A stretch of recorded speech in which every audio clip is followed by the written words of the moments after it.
Bagay na akala mo mahirap, pinapadali natin. Ikaw, Uncle, ano bang alam mo na mahirap pero madali lang? Yung sabi ni Devon, yung NBI clearance. NBA clearance pa lang pero stress ka na? Mahabang pila, maling requirements, tapos may hit pa. Easy lang yan! Isa sa pinakaayaw asikasuhin ng maraming tao, ang NBI clearance. Kasi akala ng iba, diretso pila agad. Pero ang totoo, mas mabilis kapag alam mo ang tamang proseso. Step 1. Mag-register muna online. Huwag basta mag-walk-in agad. Mas mabilis kapag may online appointment ka na bago pumunta. Step 2. Ihanda agad ang valid IDs mo.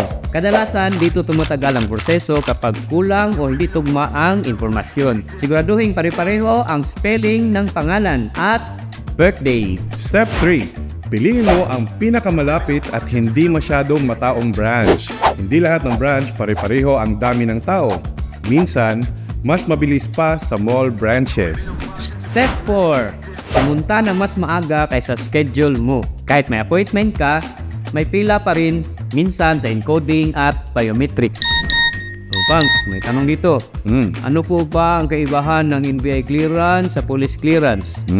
Ang NBI clearance ay pang-national or nationwide. Ang police clearance naman ay pang-local. Ano pa ang ibang tanong dyan, Uncle?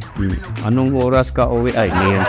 Ito, secret tips. Ito ang secret tips. Ang hindi alam ng marami, kapag nagkaroon ka ng hit, huwag agad mag-panic. Hindi ibig sabihin ay may kaso ka. Madalas, kapangalan mo lang. Baka mayroon pang bonus hack dyan.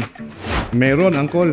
Una, magdala ng extra valid ID. Magdala ng exact amount kung may babayaran. I-screenshot agad ang reference number mo. Kapag kumpleto at tama ang preparation, mas mabilis mong matatapos ang NBI clearance mo.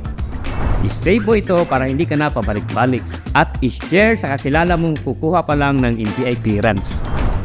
Dahil dito sa easy lang yan, mga bagay na akala mo mahirap, pinapadali natin. Easy lang yan!